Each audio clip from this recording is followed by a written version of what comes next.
আল্লাহর কসম, কিতাবের মধ্যে আছে ওই মানুষটাই ভাগ্যবান, আল্লাহ যার মাথার উপর একজন অভিভাবক দিয়েছে।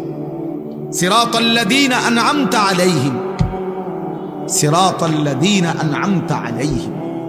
আল্লাহ শিখাইছেন, বান্দা আমাকে এভাবে ডাকো, বলো যে আল্লাহ আপনি আমাকে সিরাতে মুস্তাকিম দেন, আপনি আমাকে সরল সঠিক জান্নাতের রাস্তা দেখান। তবে সেই রাস্তা তো অনেক লম্বা, এখান থেকে জান্নাত এত লম্বা পথ আমি একা পাড়ি দিতে পারবো না মাওলা। এত লম্বা পথে আমি মাঝখান দিয়া বিভিন্ন রোডে হারায় যাব গুনার রাস্তায়।